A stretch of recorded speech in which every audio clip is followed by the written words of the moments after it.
మీ business ఏదైనా మీ ఊర్లో promotion చేయాలంటే అది సుమన్ టీవీతోనే సాధ్యం. ఇప్పుడే సంప్రదించండి. నారా లోకేష్ గారి ప్రోత్సాహంతో ఎమ్మెల్యే బీవీ ఆశీస్సులతో ఎమ్మిగనూరు శేఖర్ అన్నకు కర్నూలు జిల్లా ఉపాధ్యక్ష పదవి రావటం ఎమ్మిగనూరు నియోజకవర్గ ప్రజలందరి విజయం.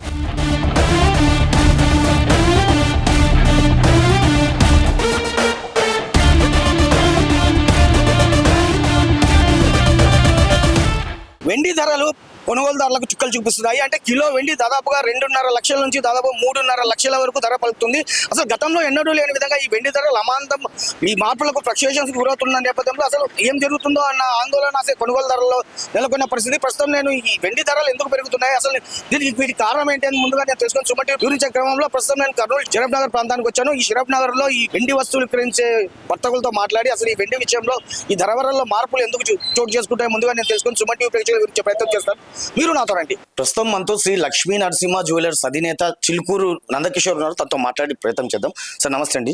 నందకిషోర్ సార్, ఇప్పుడు ఈ ధరల్లో అనూహ్యమైన మార్పులు చోటు చేసుకుంటాయండి, అది ఇది ఎందుకు జరుగుతుందండి? అసలు ప్రపంచ మార్కెట్ లో ఇప్పుడు వెండికి చాలా డిమాండ్ ఉంది. ఎందుకంటే అన్ని బ్యాటరీస్ మీద, సోలార్ దానిల మీద, దీనిల మీద ఉపయోగిస్తున్నారు. కాబట్టి వెండి అనేది డిమాండ్ చాలా ఎక్కువ ఉంది. కాబట్టి పెట్టుబడికి ఇది ఈజీగా బాగుంది. అంటే తొందరగా మనకి ఏదైనా పెట్టుకున్నా, ఈరోజు కొన్నాము రేపు పొద్దున మార్కెట్లో అమ్మాలంటే కూడా ఇమీడియట్గా డబ్బులు వస్తుంది. అది దానివల్ల ఎక్కువ దీని మీద ఎక్కువ చూపిస్తుంది. గతంలో ఈ వెండి అన్నది ఇంత ధర ఇప్పుడు పలకలేదండి అసలు. ఇప్పుడు మరి ఎందుకు ఇప్పుడు అమాంతం పెరిగిపోయింది? ఇప్పుడు ఇండస్ట్రీలో ఒకప్పుడు ఏముంది, మీడియా అనేది లేకుండా, ఇప్పుడు తర్వాత సోషల్ మీడియా లేదు. ఇప్పుడు ఇంత అవేర్నెస్ వచ్చింది. ఇప్పుడు ప్రతి దాంట్లో ఇన్వెస్ట్మెంట్ ఇప్పుడు సోలార్లో ఉపయోగిస్తున్నారు, బ్యాటరీస్లో ఉపయోగిస్తున్నారు, అన్ని ఫ్యాక్టరీస్కి ఉపయోగపడుతుంది. కాబట్టి డిమాండ్గా ఎక్కువైంది. ఓకే, ఇప్పుడు ఈ వెండి ధరలు అన్నవి ఇప్పుడు గతంలో ఎన్నడూ లేని విధంగా దాదాపుగా ఇప్పుడు 2,60,000 చేరుకుంది కర్నూలు నగరం మార్కెట్ పరిస్థితి చూస్తుంది. భవిష్యత్తులో ఇది ఇంకా పెరిగే అవకాశం ఉందా? యాక్చువల్గా పెరిగిందండి, 4,15,000 వరకు పోయింది. మళ్ళీ అమాంతంగా ఈ ట్రంప్ తర్వాత ఇంటర్నేషనల్ మార్కెట్ ఒపీనియన్స్ ఉన్నాయి కదా, ఒకరు ఒపీనియన్స్ ఒకరు చెప్తున్నారు, ఒక దేశానికి ఒకదానికి సంబంధాలు లేకుండా.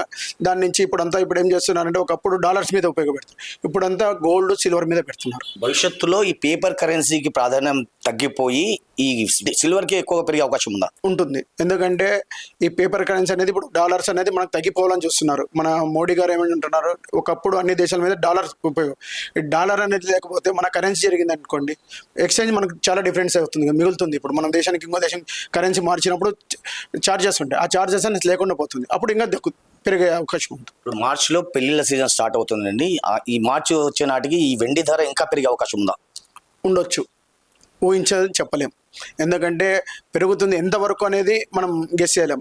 ఒక రోజు ఒక స్టేట్మెంట్ వస్తుంది, ఈరోజు యుద్ధం ఉందంటే పెరుగుతుంది, తగ్గిందంటే లేదు. అది దానిని బట్టి కూడా హెచ్చు తగ్గులు ఉంటుంది.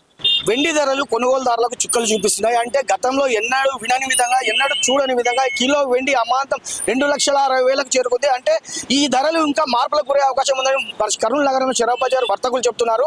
అంటే ప్రస్తుతం 2,60,000 కిలో వెండి ధరలు పలుకుతున్న ధరలు, ఈ ధరలు అమాంతం పెరిగి దాదాపుగా భవిష్యత్తులో అంటే మరో నెల రోజుల వ్యవధిలో దాదాపుగా 4.5 లక్షల వరకు కూడా చేరుకునే అవకాశం ఉందని వ్యాపారులు భావిస్తున్నారు. వ్యాపారులు అయితే ఒకటే సలహా ఇస్తున్న పరిస్థితి కొనుగోలుదారులకు. అంటే ఈ వెండిని తమకు చేతనంత మేరకు వెండి ఆభరణాలను కొనుగోలు చేసుకొని దాచుకుంటే భవిష్యత్తులో కొనుగోలుదారులకే ప్రయోజనం చేకూరుతుంది అన్న భావనను వారు వ్యక్తం చేస్తున్నారు. ఇది ఇక్కడ తాజా పరిస్థితి. కెమెరా పర్సన్ వికాస్ తో నందకిషోర్, సుమన్ టీవీ, కర్నూలు జిల్లా.